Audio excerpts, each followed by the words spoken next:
जय हिंद दोस्तों, स्वागत है आपका आपके अपने YouTube channel exam express pro में। आज का आपका साइंस का नया टॉपिक है जिसका नाम है वैद्युत। वैद्युत मुख्यतः दो प्रकार का होता है। एक होता है आपका स्थिर वैद्युत और दूसरा होता है आपका चालन वैद्युत। तो आज जो आपका टॉपिक होगा वो होगा स्थिर वैद्युत। पहले मैं इनके बारे में थोड़ी सी आपको जानकारी दे दूं।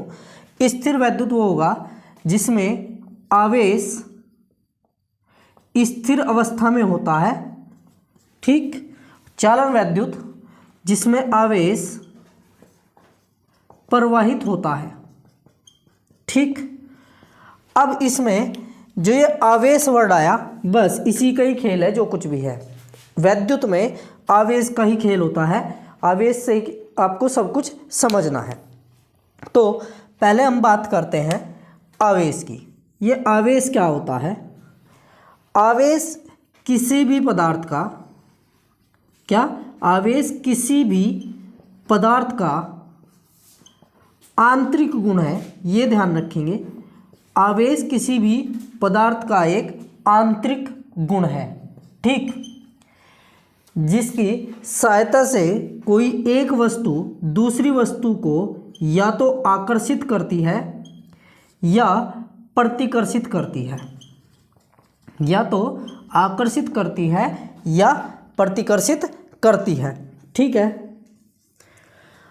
और आवेश को मापने के लिए जो मात्रक प्रयोग किया जाता है वो किया जाता है कूलाम। तो ये आप ध्यान रखें, आवेश का जो मात्रक होता है वो होता है कूलाम, ठीक है। आवेश मुख्यतः दो प्रकार का होता है। आवेश मुख्यतः दो प्रकार का होता है, एक धनावेश और एक ऋणावेश, ठीक है। धनावेश और ऋणावेश दो प्रकार का आवेश होता है। इनके बारे में आवेश दो प्रकार का होता है या आवेश के बारे में जो जानकारी दी थी वो किसने दी थी? Benjamin Franklin. बेंजामिन फ्रैंकलिन ने बताया था कि आवेश जो होता है वो दो प्रकार का होता है, ठीक है। एक धनावेश और एक ऋणावेश, ठीक है। अब बात करते हैं, जब एक वस्तु को या एक पदार्थ को दूसरे पदार्थ के साथ क्या करते हैं? रगड़ते हैं, ठीक है। क्या करेंगे? रगड़ते हैं। जब एक वस्तु को या एक पदार्थ को दूसरे पदार्थ के साथ क्या करते हैं? रगड़ते हैं, तो उन पर क्या हो जाता है? आवेश संचित हो जाता है। क्या हो जाता है? आवेश संचित हो जाता है। संचित होना मतलब इकट्ठा हो जाता है, ठीक है। आवेश क्या हो जाता है? संचित हो जाता है, ठीक है। जो ये आवेश संचित होता है इसी घटना को कहा जाता है स्थिर वैद्युत, ठीक है। जब किसी वस्तु पर दूसरी वस्तु को रगड़ते हैं तब दोनों वस्तुओं पर आवेश संचित हो जाता है और इस घटना को ही कहा जाता है स्थिर वैद्युत। क्या कहा जाता है? स्थिर वैद्युत, ठीक है भाई। समझ आ गई बात? ये बात अच्छे से समझ आ गई होगी। उसके बाद इससे आगे बढ़ते हैं आवेशों के बारे में, ठीक है। चालन वैद्युत जो होता है टॉपिक वो आपका नेक्स्ट वीडियो में होगा। आज हम स्थिर वैद्युत को सब पूरा कंप्लीट कर लेंगे, ठीक है। नेक्स्ट वीडियो में आपका स्थिर वैद्युत होगा, सॉरी चालन वैद्युत। तो स्थिर वैद्युत में मैंने आपको क्या बताया कि इसमें मुख्य रूप से क्या होता है? एक वस्तु को दूसरी वस्तु पर रगड़ते हैं जिससे क्या होता है? आवेश संचित होता है। और आवेश संचित होने की जो घटना है इसे हम क्या कहते हैं? स्थिर वैद्युत। आवेश जो होता है मुख्यतः दो प्रकार का होता है, एक ऋणावेश और एक धनावेश। ये दो प्रकार का होता है, ठीक है। अगर दो वस्तु दोनों ऋणावेशित है, क्या दो वस्तु अगर दोनों ही ऋणावेशित है या दोनों ही धनावेशित है, ठीक है, धनावेशित, तो ऐसी वस्तुओं को या तो दोनों ऋणावेशित हो या दोनों धनावेशित हो, तो ऐसी वस्तुओं को हम बोलेंगे सजातीय आवेशित आवेशन। क्या बोलेंगे? सजातीय आवेश, सजातीय आवेश, अगर दोनों ही समान आवेश की हो। ठीक है, तो जो सजातीय आवेश होते हैं एक दूसरे को क्या करते हैं? प्रतिकर्षित करते हैं। प्रतिकर्षित मतलब दूर भगाते हैं। ठीक है भाई, समझ गए क्या? अगर दो वस्तुएं हैं और दोनों ऋणावेशित है और उन्हें आप पास पास लाएंगे तो एक दूसरे को क्या करेंगे? प्रतिकर्षित करेंगे। जैसे ये भी ऋणावेशित, ये भी ऋणावेशित, दोनों को पास पास लाए तो दोनों एक दूसरे को दूर भगाएंगी। लेकिन अगर एक वस्तु धनावेशित और एक वस्तु ऋणावेशित दोनों को पास पास लाए तो ये क्या करेंगे? एक दूसरे के साथ चिपक जाएंगी। ठीक है, तो मतलब जो सजातीय आवेश होते हैं वे प्रतिकर्षित करते हैं और जो विजातीय आवेश होते हैं वे एक दूसरे को क्या करते हैं? आकर्षित करते हैं। विजातीय आवेश क्या करते हैं? एक दूसरे को आकर्षित करते हैं। ठीक है भाई, ये बात समझ में आ गई। उसके बाद आता है आपका ये आवेशित होते क्यों है? कोई भी वस्तु आवेशित होती क्यों है? ये सिर्फ इलेक्ट्रॉनों के या ये कहो आवेश के स्थानांतरण के कारण होती है। क्या? आवेश के स्थानांतरण, यानी जब एक वस्तु पे से दूसरी वस्तु पे आवेश जाता है या आता है तो उस टाइम आवेश का स्थानांतरण होता है और आवेश के स्थानांतरण से क्या होता है? आवेश के स्थानांतरण से ही क्या होता है? स्थिर वैद्युत उत्पन्न हो जाता है। ठीक है, उसके बाद नेक्स्ट पॉइंट आता है आपका आवेश के स्थानांतरण के आधार पर वस्तुएं दो प्रकार की होती है। कौन कौन सी? एक होती है चालक, एक होती है अचालक। ठीक है, चालक वे जिनमें क्या होता है? आवेश प्रवाहित हो सकता है। क्या हो सकता है? आवेश प्रवाहित हो सकता है। ठीक है, जिनमें आवेश प्रवाहित नहीं हो सकता, आवेश प्रवाहित नहीं हो सकता, वे क्या होंगे? अचालक। जिनमें आवेश प्रवाहित हो सकता है वे होंगे चालक। ठीक है, ये अचालक। समझ में आई बात? आवेश जिन वस्तुओं में आवेश का प्रवाह हो सकता है उन्हें क्या कहेंगे? चालक कहेंगे, और जिनमें आवेश का प्रवाह नहीं हो सकता उन्हें कहेंगे अचालक। ठीक है, अब अचालक और चालक के उदाहरण, चालक और अचालक के उदाहरण क्या क्या है भाई? चालक और अचालक के उदाहरण है आपके पास, चालक और अचालक के उदाहरण है। पहले बात करेंगे हम चालक के उदाहरण की। ठीक है, चालक क्या होते हैं? जिनमें आवेश का प्रवाह हो सकता है। मुख्य रूप से जितनी भी धातुएं हैं, सभी धातुएं, मुख्य रूप से सभी धातुएं, ठीक, सभी धातुएं क्या होती है? चालक होती है। जितनी भी धातुएं होती है सब चालक होती है। जैसे उदाहरण के तौर पर लेते हैं सोना, चांदी, एल्यूमिनियम, तांबा, ठीक है, टंगस्टन इत्यादि। ठीक है, ये सब धातु की क्या है? ये सब धातुएं क्या है? चालक है। इसमें जो हमारी बॉडी है, मानव शरीर जो है, मानव शरीर भी विद्युत का चालक है। मानव शरीर भी विद्युत का चालक है, ये आप अच्छे से ध्यान रखें। मानव शरीर भी क्या होता है? विद्युत का चालक होता है। अब एक बात और ध्यान रखें जो कि क्वेश्चन आ जाता है, एक है अधातु। अकेली एक अधातु ऐसी है जिसमें क्या होता है? आवेश प्रवाह हो सकता है, यानी जो चालक है। अकेली एक अधातु जो क्या है? चालक है, विद्युत की चालक है। वह कौन है? ग्रेफाइट। अकेली अधातु है। ठीक है, तो इस पे क्वेश्चन आ सकता है, बहुत इंपॉर्टेंट है।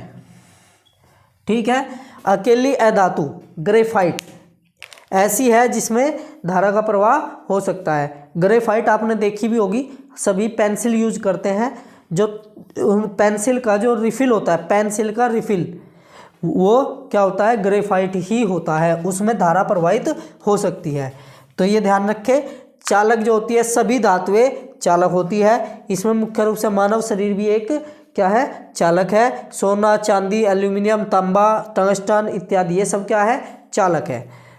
और एक है धातु ग्रेफाइट भी क्या है, एक चालक है। अकेली है धातु ग्रेफाइट जो होती है वो क्या है, चालक है।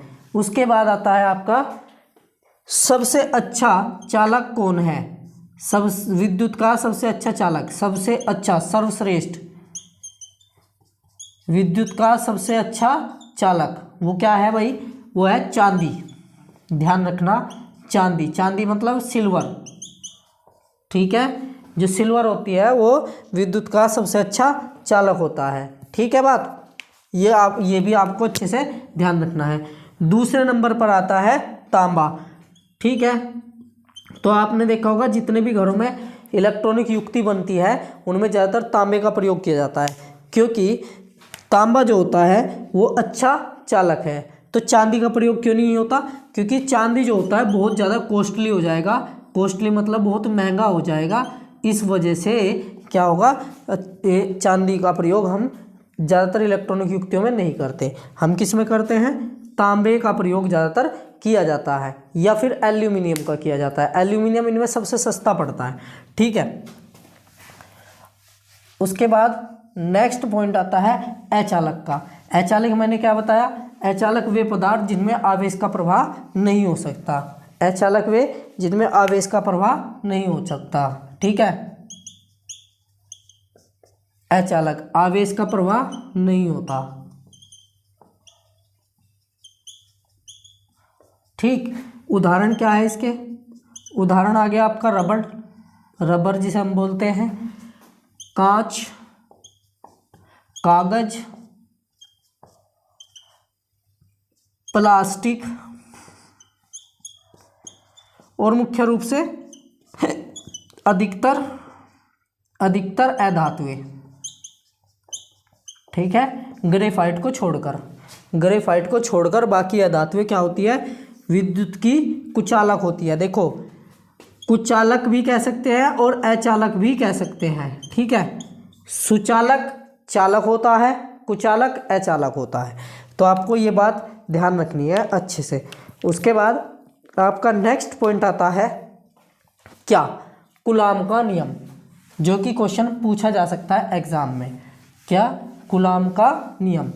कूलाम का नियम क्या होता है, देखो भाई, अगर दो चालक, क्या, कोई चालक वस्तुएं जिनका आवेश, या आप ये कहें दो बिंदु आवेश, क्या कहें, बिंदु आवेश। बिंदु आवेश का मतलब बहुत छोटे आवेश एक दूसरे से अल्प दूरी पर आप रख देते हैं।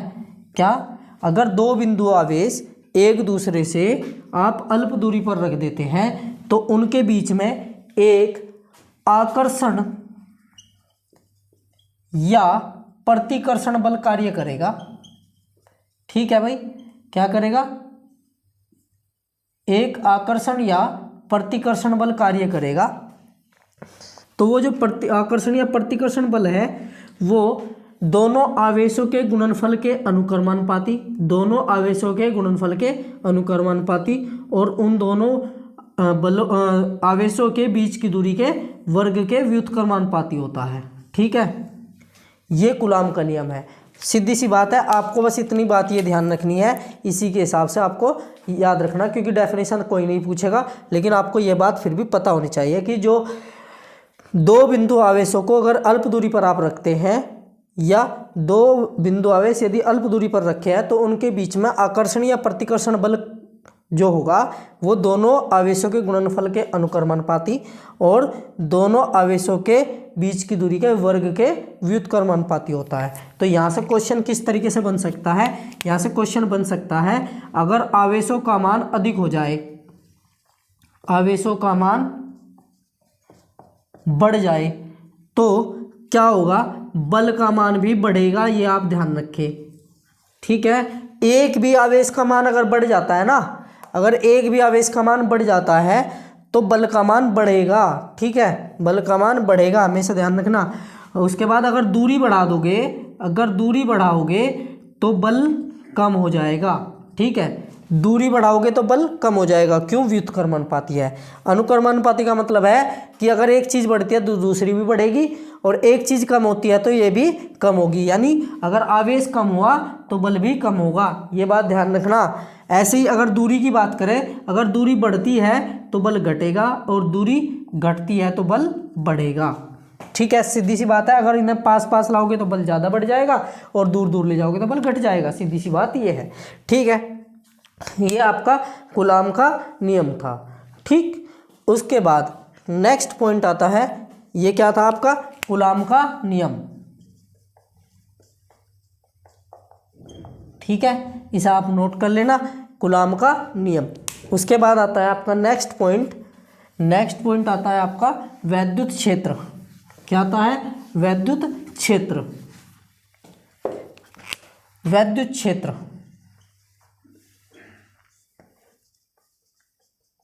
ठीक। वैद्युत क्षेत्र क्या होता है?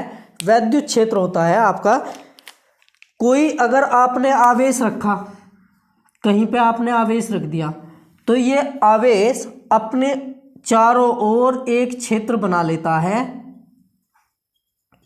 अपने चारों ओर एक क्षेत्र बना लेता है, जिसमें अगर कोई अन्य आवेश आता है तो वह दूसरा आवेश जो है बल का अनुभव करेगा। ठीक है, क्या करेगा? बल अनुभव। तो किसी बिंदु आवेश के चारों ओर का वह क्षेत्र, किसी बिंदु आवेश के चारों ओर का वह क्षेत्र जिसमें कोई दूसरा आवेश आने पर बल का अनुभव करे। ठीक है, तो उस क्षेत्र को ही हम क्या कह देते हैं? वैद्युत क्षेत्र कह देते हैं। क्या कह देते हैं? वैद्युत क्षेत्र। समझ में आई बात? मतलब कहने का ये है कि ये जो आवेश है, अगर इस आवेश का क्षेत्र ये है, तो इसमें अगर हम दूसरा आवेश लाएं तो वह क्या करेगा? उस पर एक बल क्या करेगा? कार्य करेगा। ठीक है, क्या करेगा? बल कार्य करेगा। उसे हम क्या कह देंगे? वैद्युत क्षेत्र। यानी जितने क्षेत्र में किसी बिंदु आवेश के चारों ओर के जिस क्षेत्र में कोई अन्य आवेश लाया जाए और उस पर बल अनुभव हो या उस पर बल कार्य करता हो, तो उसे हम क्या कह देंगे? वैद्युत क्षेत्र कह देंगे। ठीक है, उसके बाद आता है आपका वैद्युत क्षेत्र की तीव्रता। ठीक, वैद्युत क्षेत्र की तीव्रता। देखो, वैद्युत क्षेत्र और वैद्युत क्षेत्र की तीव्रता में थोड़ा सा अंतर है। क्या? ये तो सिर्फ ये बताता है कि भाई हाँ, कि बिंदु आवेश के चारों ओर एक ऐसा क्षेत्र उत्पन्न हो जाता है जिस पर क्या होता है? अगर दूसरा आवेश हम लाते हैं तो उस पर एक बल कार्य करता है। ठीक, उस पर एक बल कार्य करता है, उसे हम क्या कहते हैं? उस क्षेत्र को हम वैद्युत क्षेत्र कहते हैं। ठीक, अगर वैद्युत क्षेत्र की तीव्रता की बात करें तो वैद्युत क्षेत्र की तीव्रता क्या होती है? भाई आप क्या करेंगे? ये वैद्युत क्षेत्र है, ये वैद्युत क्षेत्र है, और यहाँ पे धन परीक्षण आवेश कोई भी यहाँ पे कोई भी बिंदु आवेश रखा है, और आप कोई दूसरा आवेश उठा के यहाँ ला रहे हैं। ठीक, यहाँ पे कोई ये आवेश जो है यहाँ से उठा के यहाँ ला रहे हैं। ठीक है, तो ये वैद्युत क्षेत्र इस पर बल लगाएगा। क्या लगाएगा? बल। तो इसके एकांक आवेश पर जो बल कार्य करेगा, प्रति एकांक आवेश पर बल, प्रति एकांक आवेश पर बल, जो प्रति एकांक आवेश पर बल कार्य करेगा, यानी इस बिंदु आवेश को जब यहाँ से उठाकर यहाँ लाओगे तो इसके एकांक आवेश पर एक बल कार्य करेगा, उसे ही हम क्या कह देते हैं? वैद्युत क्षेत्र की तीव्रता कह देते हैं। क्या कह देते हैं? वैद्युत क्षेत्र की तीव्रता। और वैद्युत क्षेत्र की तीव्रता E बराबर होता है F/Q0। इसका मात्रक क्या हो जाएगा? वैद्युत क्षेत्र की तीव्रता का मात्रक क्या बन जाएगा? बल का मात्रक न्यूटन, बल का मात्रक न्यूटन, और Q0 का मात्रक, आवेश का मात्रक कूलाम, अभी बताया था थोड़ी देर पहले, तो न्यूटन प्रति कूलाम। क्या हो जाएगा? न्यूटन प्रति कूलाम वैद्युत क्षेत्र का मात्रक होता है। क्या होता है? न्यूटन प्रति कूलाम वैद्युत क्षेत्र का मात्रक होता है। समझ में आई बात? ये ध्यान रखें, वैद्युत क्षेत्र की तीव्रता जो है एक सदिश राशि है। क्या है? सदिश राशि। वैद्युत क्षेत्र की तीव्रता क्या होती है? एक सदिश राशि होती है। ठीक है, ये आपको ध्यान रखना है, इसे आप नोट कर लीजिए। उसके बाद नेक्स्ट पॉइंट आता है आपका क्या? उसके बाद आता है आपका वैद्युत क्षेत्र परिरक्षक। इस पे बहुत इंपॉर्टेंट क्वेश्चन बन सकता है, वैद्युत क्षेत्र परिरक्षक पर। क्या? वैद्युत क्षेत्र परिरक्षक।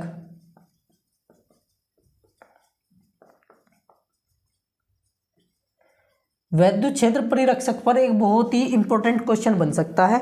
देखो क्या होता है कि जब आप किसी खोखले बर्तन में या खोखली जगह पे, खोखला धातु में क्या करते हो, वैद्युत क्षेत्र वैद्युत आवेश देते हो, तो उसके अंदर एक खाली जगह रह जाती है। ठीक है, ऐसा कुछ, यानी जब आपने इसे आवेश दिया तो यह आवेश यहाँ रहेगा और यहाँ रहेगी खाली जगह, यहाँ पे कोई वैद्युत क्षेत्र उत्पन्न नहीं होगा। ठीक, तो इसे ही हम क्या कहते हैं, वैद्युत परिरक्षक। वैद्युत क्षेत्र परिरक्षक मतलब नाम से ही पता चल रहा है, ऐसा क्षेत्र जहाँ पे वैद्युत क्षेत्र नहीं होता, ऐसा एरिया, ऐसी जगह जहाँ पे वैद्युत क्षेत्र ना हो। ठीक है, इस पर क्वेश्चन क्या बन सकता है उस पर ध्यान दें। देखिए जरा, जब आपने देखा होगा बिजली कड़कड़ाती है, यानी बरसात के मौसम में बिजली कड़कड़ाती है, तो उस वक्त अगर कोई व्यक्ति गाड़ी में बैठा है, उस वक्त अगर कोई व्यक्ति गाड़ी में बैठा है तो उसे गाड़ी में ही बैठा रहना चाहिए। ठीक, क्योंकि जो गाड़ी की बॉडी है वह धातु की बनी है, तो अगर वहाँ पे कोई बिजली या कोई आवेश आकर गाड़ी से टकराता भी है तो गाड़ी की सतह पर वो आ जाएगा और गाड़ी के अंदर वो आवेश नहीं पहुँच पाएगा, जिससे कि व्यक्ति की जान बची रहेगी। और अगर किसी व्यक्ति ने भूल से भी ऐसा किया कि वो पेड़ के नीचे बैठ गया, तो पेड़ पर ध्यान रखना, पेड़ पर बहुत जल्दी बिजली आकर टकराती है। ठीक है, यानी वो बहुत जल्दी आवेशित हो जाता है, इससे व्यक्ति को करंट लग सकता है। ठीक है, तो ये सब बोलते हैं इलेक्ट्रोस्टैटिक शील्डिंग या वैद्युत क्षेत्र परिरक्षक। ठीक, क्या खाली जगह रह जाना। ठीक है, उसके बाद नेक्स्ट पॉइंट आता है आपका, क्या आता है नेक्स्ट पॉइंट? नेक्स्ट पॉइंट आता है वैद्युत विभव। क्या आता है? वैद्युत विभव।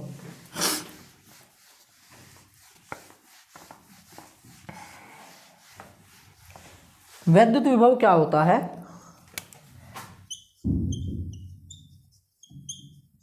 बहुत आसान भाषा में आप समझिए वैद्युत विभव को। भाई देखिए, हमें पता है कि अगर कोई आवेश, कोई बिंदु आवेश रखा है और इस बिंदु आवेश के चारों ओर एक वैद्युत क्षेत्र उत्पन्न हो जाता है। ठीक है, और आपको अभी अभी थोड़ी देर पहले मैंने बताया कि अगर आप कोई क्या लाते हैं, धन परीक्षण आवेश, कोई धन परीक्षण आवेश कहाँ लाते हैं, कोई धन परीक्षण आवेश आप अनंत से उठाकर एक वैद्युत क्षेत्र में लाते हैं। ठीक है, तो अभी अभी मैंने आपको बताया था कि वैद्युत क्षेत्र में अगर कोई अन्य आवेश लाया जाता है तो उस पर एक बल का अनुभव होता है। तो सीधी सी बात है कि जैसे हम इसे उठाकर यहाँ लाएंगे वैद्युत क्षेत्र के अंदर, तो इस पर एक बल कार्य करेगा। ठीक है, क्या करेगा? बल कार्य करेगा। ठीक है, तो हमें तो उसे उठाकर यहाँ लाना है, अनंत से उठा के यहाँ तक लाना है। तो यहाँ तक लाने में क्या करना पड़ेगा? हमें इस बल के विरुद्ध, क्या बल के विरुद्ध एक कार्य करना पड़ेगा। बल के विरुद्ध क्या करना पड़ेगा? एक कार्य करना पड़ेगा। ठीक, तो ये बल के विरुद्ध एकांक आवेश पर जो कार्य होगा, बल के विरुद्ध एकांक आवेश पर जो कार्य होगा, ठीक, उसे ही हम क्या कहेंगे? वैद्युत विभव। मतलब इसे आप सिंपल भाषा में आप समझे डेफिनेशन, जब किसी धन परीक्षण आवेश को, यानी बहुत छोटे से आवेश को अनंत से वैद्युत क्षेत्र के अंदर किसी बिंदु तक लाते हैं, किसी बिंदु तक लाते हैं, तो उसके एकांक आवेश पर बल के विरुद्ध कुछ कार्य करना पड़ता है। तो एकांक आवेश पर जो बल के विरुद्ध कार्य करना पड़ रहा है, इसे ही हम क्या कह देते हैं? इसे ही हम वैद्युत विभव कह देते हैं। क्या कह देते हैं? वैद्युत विभव। वैद्युत विभव को V से बड़े V से प्रदर्शित करते हैं और इसका सूत्र बन जाएगा W/Q0। मतलब विभव बराबर कृत कार्य, यानी जो कार्य किया गया, और बटे आवेश।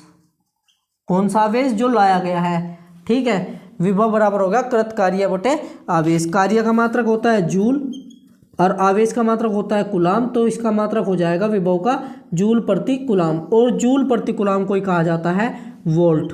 क्या कहा जाता है? जूल प्रति कूलाम को ही क्या कहा जाता है? वोल्ट।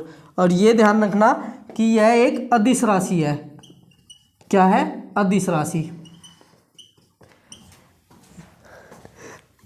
तो आप इस चीज़ को नोट कर ले अच्छे से, दोबारा एक बार और सुन ले कि जब किसी धन परीक्षण आवेश को अनंत से किसी विद्युत क्षेत्र के किसी बिंदु तक लाया जाता है तो धन परीक्षण आवेश के एकांक आवेश पर बल के विरुद्ध कार्य करना पड़ता है। उस बल के विरुद्ध जो कार्य करना पड़ रहा है उसे ही हम क्या कहते हैं? वैद्युत विभव, यानी विभव बराबर कृत कार्य बटे आवेश। आवेश का मात्रक क्या होता है? जूल प्रति कूलाम या वोल्ट, क्योंकि कार्य का मात्रक जूल और आवेश का मात्रक कूलाम, तो क्या बन गया? जूल प्रति कूलाम। और जूल प्रति कूलाम को क्या कह देते हैं? वोल्ट कह देते हैं। ठीक है भाई। उसके बाद आता है विभवांतर। क्या आता है? विभवांतर, वैद्युत विभवांतर। ठीक। अब वैद्युत विभवांतर क्या होता है? वैद्युत विभवांतर होता है जब इसी बिंदु को, जब इसी धन परीक्षण आवेश को वैद्युत क्षेत्र के अंदर, ध्यान रखें, अगर वैद्युत क्षेत्र के अंदर ही एक बिंदु से दूसरे बिंदु की ओर ले जा रहे हैं, अगर वैद्युत क्षेत्र के अंदर ही किसी धन परीक्षण आवेश को एक बिंदु से दूसरे बिंदु की ओर ले जा रहे हैं तो उस पर भी एक बल के विरुद्ध कार्य होगा। ठीक, तब भी बल के विरुद्ध कार्य होगा, तो उसे हम क्या कहेंगे? उस टाइम जो बल के विरुद्ध एकांक आवेश पर कार्य होगा उसे कहेंगे हम विभवांतर। ध्यान रखें, विभव में और विभवांतर में छोटा सा डिफरेंस है। अगर आप अनंत से अगर वैद्युत क्षेत्र के अंदर ला रहे वस्तु आवेश को, तब जो कार्य एकांक आवेश पर जो कार्य होगा उसे हम कहेंगे वैद्युत विभव। और वैद्युत क्षेत्र के अंदर ही एक बिंदु से दूसरे बिंदु तक ले जाके जा रहे हैं तो उस टाइम एकांक आवेश पर जो कार्य होता है उसे कहते हैं हम विभवांतर। और विभवांतर को हम डेल्टा वी से प्रदर्शित करते हैं। और डेल्टा वी हो गया आपका वो भी कुल कार्य यानी कृत कार्य और बटे आवेश, एकांक आवेश पर कार्य। लेकिन कब? जब उसे वैद्युत क्षेत्र के अंदर ही एक बिंदु से दूसरे बिंदु तक लेकर जा रहे हो। ठीक है, ये हो गया आपका विभवांतर। समझ में आई बात? इसे भी आप नोट कर लेना अच्छे से। नेक्स्ट पॉइंट आता है आपका नेक्स्ट पॉइंट है क्या? विभवांतर हो गया आपका। उसके बाद आपका पॉइंट आएगा धारिता। क्या आएगा? धारिता, वैद्युत धारिता। नेक्स्ट पॉइंट आ क्या? वैद्युत धारिता। वैद्युत धारिता क्या होता है भाई? वैद्युत धारिता होता है किसी भी चालक की आवेश ग्रहण करने की अक्षमता। क्या? आवेश ग्रहण करने की अक्षमता, यानी कितने आवेश को अपने अंदर स्टोर कर सकता है। जैसे कि हमारे सभी की खाना खाने की कुछ अक्षमता होती है, मतलब कुछ फिक्स डाइट होती है, उसी प्रकार हर एक चालक की क्या होती है? अपनी फिक्स डाइट होती है आवेश को ग्रहण करने की। उसे ही आप क्या कहेंगे? उसे ही कहेंगे वैद्युत धारिता। ठीक है। और वैद्युत धारिता को कैसे समझा जा सकता है? वो ऐसे समझा जा सकता है कि किसी चालक का जो विभव होता है वो दिया गया विभव आवेश के अनुक्रमानुपाती होता है। क्या होता है? विभव जो होता है वो आवेश के अनुक्रमानुपाती होता है। अब इस अनुक्रमानुपाती के चिन्ह को हटाने के लिए एक वैल्यू ले लेते हैं, नियतांक ले लेते हैं 1/c। ठीक है, तो V बराबर क्या आ जाएगा? Q/c। C जो है वो है धारिता। C क्या है? धारिता। तो धारिता का यहाँ से सूत्र बना सकते हैं हम C बराबर QV। ठीक है, C बराबर QV, ये धारिता का सूत्र हो गया। उसके बाद धारिता का मात्रक। धारिता का मात्रक क्या होता है? धारिता का मात्रक होता है फैरड। ये ध्यान रखेंगे, धारिता का मात्रक क्या हो जाएगा? फैरड। समझ गए? धारिता का मात्रक हो गया फैराड। ठीक, उसके बाद आता है आपका नेक्स्ट पॉइंट,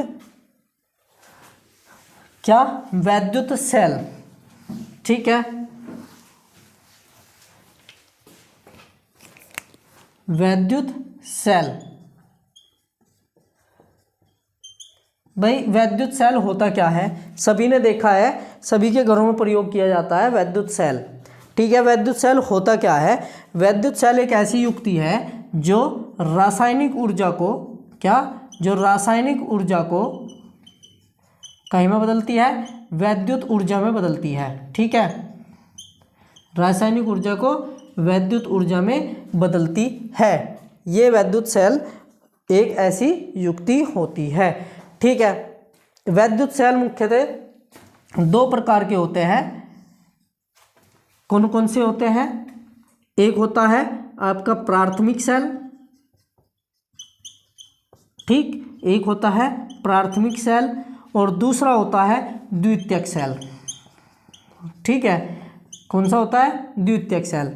अब जो ये प्राथमिक सेल होता है, प्राथमिक सेल अपने जीवन में सिर्फ एक बार ही प्रयोग किया जाता है। जैसे कि प्राथमिक सेल कौन सा होता है, आप जो घरों में यूज करते हैं, कौन से वाला, जोन सा दीवार घड़ी में प्रयोग किया जाता है मुख्यतः, वो भी एक प्राथमिक सेल में ही आएगा। ठीक है, एक बार प्रयोग होने के बाद दोबारा प्रयोग नहीं किया जा सकता। यानी आपने क्या किया, सीधा सीधा उससे रासायनिक ऊर्जा से वैद्युत ऊर्जा प्राप्त कर ली। इनका मुख्यतः क्या होता है, विभव, क्या बोलेंगे, वैद्युत वाहक बल होता है। क्या होता है, वैद्युत वाहक बल 1.5 वोल्ट। ठीक है, जो प्राथमिक सेल होते हैं उनका मुख्यतः क्या होता है, वैद्युत वाहक बल 1.5 वोल्ट होता है। ठीक है, अब ये कौन कौन से होते हैं, ये एक होता है आपका वोल्टीय सेल, क्या होता है, वोल्टीय सेल। ठीक, दूसरा होता है लेक्लांसे सेल,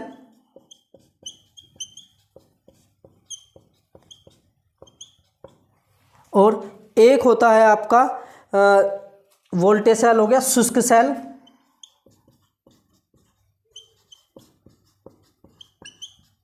ठीक है, ये होते हैं आपके तीन टाइप के, कौन कौन से, एक हो गया आपका वोल्टेज सेल, लेक्लांसे सेल, शुष्क सेल। ये प्राथमिक सेल है, ये ऐसे सेल है जो एक बार प्रयोग किए जाते हैं, दोबारा प्रयोग नहीं किए जाते। सिर्फ क्या करेंगे, एक बार क्या कर लिया, इनसे रासायनिक ऊर्जा से वैद्युत ऊर्जा में परिवर्तन कर दिया, दोबारा ये परिवर्तित नहीं कर सकते। ठीक है, तो उसके बाद अब बात करें अगर हम द्वितीयक सेल होगी, द्वितीयक सेल क्या करते हैं, पहले वैद्युत ऊर्जा को, क्या, वैद्युत ऊर्जा को रासायनिक ऊर्जा में बदलेंगे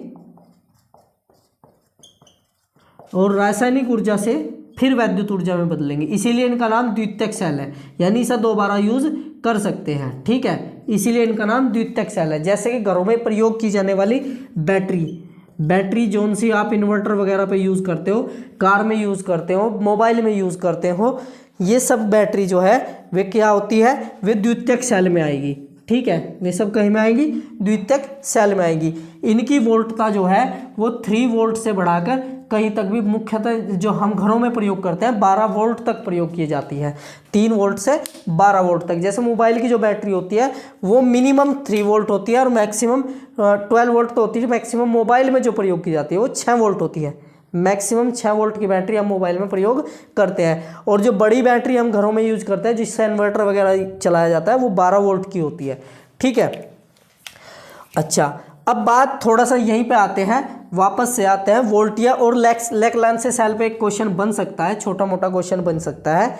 मैं बता दूं आपको, वोल्टिया सेल किसने इन्वेंट करा था, यानी वोल्टिया सेल को किसने बनाया था। वोल्टिया सेल को बनाया था एलिजांडो वोल्टा। नाम से ही आप ध्यान रखें, वोल्टिया मतलब वोल्टा, यहाँ से आप ध्यान रखें, वोल्टिया सेल मतलब वोल्टा, यानी एलिजांडो वोल्टा ने वोल्टिया सेल को बनाया था। इसमें क्या क्या प्रयोग किया गया था, इसमें प्रयोग किया गया था, एक तो थी तांबे की छड़, इसमें एक तांबे की छड़ का प्रयोग किया गया और दूसरा जस्ते की छड़ का प्रयोग किया गया। ठीक है, एक तांबे की छड़ का और एक जस्ते की छड़ का प्रयोग किया गया। ठीक, तांबे की छड़ को इसमें एनोड बनाया गया, एनोड मतलब जिस पे धनावेश होता है, और जस्ते की छड़ को कैथोड बनाया गया, यानी जिसे निगेटिव बोलते हैं। ठीक है, एक एनोड और एक कैथोड, दोनों को क्या कर दिया, एक कांच के बर्तन में रखा गया, कहीं में एक कांच के बर्तन में रखा गया। ठीक है, और उस कांच के बर्तन में क्या ले लिया गया, सल्फ्यूरिक अम्ल डाल दिया गया। सल्फ्यूरिक अम्ल, क्या,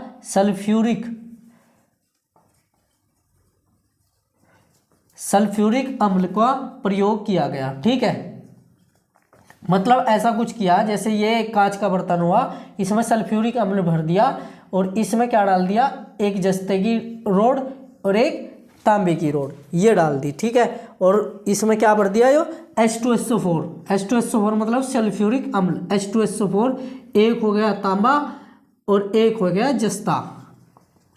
ठीक, तो ये बन गया आपका कौन सा सेल, लैक्लांस, वोल्टियर सेल। ठीक, बताया मैंने, एक इसमें क्या हो जाएगी, जस्ते की छड़ और एक हो जाएगी तांबे की छड़। जस्ते की छड़ मैंने क्या बताई, कैथोड, और तांबे की छड़ एनोड। वैसे तो कैथोड जो होता है वो निगेटिव होता है और कैथोड क्या होता है, कैथोड निगेटिव और एनोड पॉजिटिव होता है। ठीक है, उसके बाद आता है आपका नेक्स्ट पॉइंट, क्या, लैक्लांस सेल। क्या, लैक्लांस सेल। लैक्लांस सेल में क्या होता है, लैक्लांस सेल में भी दो छड़ होती है, लेकिन वे छड़ कहीं कहीं की होती है, वे दो छड़ होती है, एक इसमें हो जाएगी कार्बन की, किसकी, एक हो जाएगी कार्बन की और दूसरी हो जाएगी आपकी जस्ते की, यानी जस्ता दोनों में प्रयोग किया जाएगा, जस्ता दोनों में प्रयोग किया जाएगा, जस्ता और कार्बन। ये किस में प्रयोग होगा, लैक्लांस सेल में प्रयोग होगा। कौन कौन, कार्बन और जस्ता। इसमें कार्बन को एनोड कहा जाता है, कार्बन का प्रयोग एनोड के रूप में किया जाता है, और जस्ते का प्रयोग इसमें भी कैथोड के रूप में ही किया जाएगा। यानी सेम प्रोसेस है, बस डिफरेंस क्या आ जाएगा कि कार्बन एनोड हो गया और जस्ता कैथोड हो गया। इसमें कौन था, तांबा एनोड था, जस्ता कैथोड था। कैथोड दोनों में जस्ता ही है, लेकिन इसमें तांबा एनोड आ गया, इसमें कार्बन एनोड आ गया। ये डिफरेंस है दोनों में, किस किस में, लैक्लांस सेल और वोल्टियर सेल में। और अब इसमें और एक चीज़ और कर देते हैं कि यहाँ पे जो वोल्टियर सेल था, इसमें H2SO4 का प्रयोग किया, यानी सल्फ्यूरिक अम्ल का प्रयोग किया, लेकिन इसमें प्रयोग करते हैं अमोनियम क्लोराइड का, NH4Cl का, अमोनियम क्लोराइड का प्रयोग किया जाता है। नाम याद रखें, क्योंकि ये केमिस्ट्री में भी ज़रूरत पड़ेगी, इसीलिए इनका नाम अभी से याद रख लोगे तो आसान हो जाएगा। अमोनियम क्लोराइड का प्रयोग किया जाता है। अच्छा, वही कांच का बर्तन भी इसमें प्रयोग किया जाएगा। ठीक है, कांच का बर्तन, ठीक है, भी इसमें प्रयोग किया जाएगा। ये आपका स्थिर वैद्युत वाला टॉपिक जो है आपका कंप्लीट हो जाता है यहीं पे।